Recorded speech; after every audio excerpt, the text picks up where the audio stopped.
Hey plant people.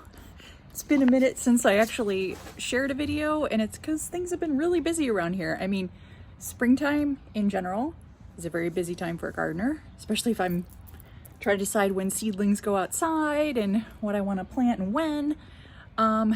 So I've been taking footage and I'm going to make videos, but for right now, I wanted to give you just a quick update of some new plants that I'm adding to my garden because I felt like I could do that quickly and give you just a little bit of an update while I put together fancier videos with better thematic consistency. All right, let's go. Okay, for me this time of year is where my patio starts to look like its own gardening center, and that's because I'm staging plants for various things. Partly I'm starting to harden off plants that I started indoors so that they get ready to be outdoors long term. This was the first overnight for my geraniums, and they did great. Why did I let them come outside all night and not everything else? Well, because they were already from established plants, so I didn't think the wind would bother them and it wasn't going to freeze. So they're hanging out here. I've got new liners for my hanging baskets, which, if I've shown them to you before, the old ones are pretty raggedy, but it's about time to replace them. All right, but let's get to new plants. Good stuff. One part of the garden that I've kind of had to rethink is this area along here. We were blessed to finally get new fencing that's a lot taller so these dogs don't leap over it. But I don't know if you can see right where Lucky is. Oh, if she's gonna go potty, I don't think we need footage of that. But you might see that we have these no-dig combs. These are metal cones around the side that help keep the dogs from digging underneath the fence, and they aren't so pretty. So I've been trying to think about what to put there, and the challenge is that with this big old tree, this is definitely partly shade at best back here, and might be full shade sometimes. And also this is a perimeter that the dogs are going to run, so it needs to be stuff that can handle quit pooping on screen. That can handle some foot traffic, because this is what they do. They start running along. There's some spots they really like right there, so I haven't planted anything there. But here I think we could get away with some stuff. They tend to slow down their velocity around this side. Anyway, so to that end, I went and got some Lairope, monkey turf, I think is what it's called, grass that's supposed to be pretty resilient to foot traffic, good for shade. These I ordered, I think on Zulily. Got 3 of these variegated ones that'll stay smaller, and then ironically they look smaller but they will be bigger. And that's of course the tag is covered. Yes, a big blue Lairope lily turf, not monkey turf, lily turf, big blue. They'll actually get a lot, can go to full sun, mostly shady. They'll get about 14 inches tall, so they'll get actually get bigger than the variegated ones. But whenever I don't know how much of anything to buy, I buy 3. So 3 big blue, 3 of the variegated, put them somewhere, some sort of clumping along the back to start covering up that comb, because I really don't love looking at it. I got those from Bluestone Perennials. That's one of my favorite spots to get new plants, and they have 50% off plants on Fridays. So when these were on sale, I thought, well, I'll grab those. But of course, I saw other stuff. One of my other favorite plants is Okra, or coral bells, and they had these grand amethyst plants on sale, and I thought that'd look pretty back there. I love Okra. I feel like it can handle sun and shade, and it's pretty tough at coming back even when it gets beat up. So I was excited for that. So we got the grand amethyst, and then the name forced me to buy it, pumpkin spice Okra, which doesn't look very pumpkin-y right now, but it's not necessarily the color it's going to be all year. So yeah, I got grand amethyst, pumpkin spice Okra, and then I went ahead, it was on sale, and bought another foxglove Camelot lavender, or Dalmatian lavender. I think it's Dalmatian lavender. It's kind of got some pretty spots. I'll check and fix it. But I already have one in my garden bed along the driveway that I really like, so I thought, you know what, it's on sale, I'll buy another one. So those are the perennials from Zulily and then Bluestone perennials. Whenever I get plants shipped to me, I usually leave them out. I don't plant them right away. I give them a chance to just chill, get watered. In theory, get a little sunshine, but today is not sunny, before I actually move them out and plant them in the garden, because that's a very stressful event. They've already been shipped, which was a stressful event, so we give them a break. Now, what the heck else do I have here?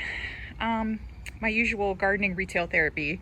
Some of it though was reasonable, like here, this was my kids had a flower sale as a fundraiser, and it's hard to resist that combination. So I just bought some for me. Got the Liberty Snapdragon mix. Looks like it'll be some reds and yellows, nice and cheerful. I have yet to have luck growing Snapdragons from seed around here, so I was happy to take that on. And then over here from the fundraiser, I also had some Lantana. Ow, that's just a number. Hold on a second. Lantana, the number. This orange flame. Thought that'd be pretty. I know that pollinators really enjoy this one, so I'm excited to put that probably in some of my containers. So those were fundraiser buys, and then then it goes a little off course. Another area that I'm trying to grow up is trellising along this fence, because there's actually sunshine here. Over there is where Grandpa Garvin's Rambler Rose is. And so what I wanted to do, it's going to be kind of like a burgundy red, and I wanted to twine it with a clematis. I've seen people do it, and I really like the look of the mixed textures of a rose, a climbing rambling rose, and a clematis. So I went ahead and got this guy, pink champagne. I thought that'd be pretty, that the deeper pinks and reds will pick up the rose. The pink will be a nice accent. Flowers are nice and big, so we'll twine that together. I went and got that yesterday. And then I was like, of course, I have room for another trellis, and being the extreme rose addict that I am, I went and got a climbing rose. Let's see if I can get that in there. Tangerine Skies Arbor Rose. I really like the look of that. I'm a sucker for orange colors in general. And I like that this one is fragrant. That's something that I just love to have in my roses. It's great that they're pretty, but the fragrance really immerses me in my garden better. So this is a big, beautiful plant. Oh, sorry, fingers. But I think we'll do well if I can find a spot over there that isn't tree roots. That's where I'm gonna have to get creative, because the sunshine is mostly right here on a day that's sunny. But the tree roots do make it difficult to dig deep holes, so we'll see. I'll have to get creative. Okay, so aside from trying to cover up the combs in the fence, the no-dig combs in the fence, and make use of sunny trellising opportunities there, like I'm gonna probably move these hanging baskets. I'd put the second trellis over there, but I don't think it's gonna be sunny enough. Aside from those two garden areas, I went ahead and started buying my container planting favorites, things I want to get started with, so I'll show you those. One that I buy every single year is the dwarf Egyptian papyrus, the Prince Tut. Over time, you're probably going to find plants that you just love so much you put them in every year, and I love this grass. It does well in my backyard in containers. Even through fall, it has the tassels turn brown, and it's really pretty. Oh, like this one right here. It looks kind of like that in the fall. And I prefer the Prince Tut because it's shorter. The King Tut gets a lot bigger. I think it would be better for a landscape or a really big planter. But anyway, that's always my thriller that I can leverage in my thriller spiller recipe that I use. And then my strategy when it comes to container plantings is I let myself just go to the garden center and get inspired. So how did this one start? Well, aside from knowing I wanted my papyrus grass, first thing that caught my eye was these beauties. These are double orange Calibrachoa. Let me see if I can, see if I can grab one and turn it around. Here we go. Super Bell's double orange, double Calibrachoa. I just love, again, orange is kind of my, girls, I'm a sucker for that color. So that's where I started. I was like, I love those. So how many do I need? I don't know. Grab 3 of it. Again, when in doubt, just grab 3. And then this caught my eye as a plant that I hadn't tried yet, which was the Wishbone Flower, this Catalina gilded grape. And I thought that that actually looked really pretty with the orange. It's a little wild, but I was kind of feeling like a wild color combo this year. So grabbed 3 of that. And then I thought, well, I need something that kind of sort of ties together the purple and the orange.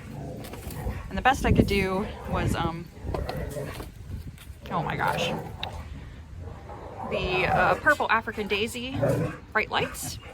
I liked this color. I thought it's not exactly the purple in the Wishbone Flower, but it kind of just eases the warm into the cool.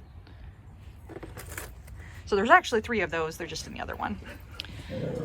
And then I wanted a spiller. So I usually go to Sweet Potato Vine, and this year for my spiller, the thing that's going to drape down the side of the container, and I really like the look of this Sweet Caroline Medusa Green. Usually Sweet Potato flower leaves are a little more filled out, but I really loved how this one was more lobed. To me, it looks a lot more like a Monstera, kind of tropical. So I was like, yes, let's do that. Over here are my 2 other African Daisies. And then the final one, I was like, I need a little more purple in my life. And so I've been meaning to get this plant for at least a year.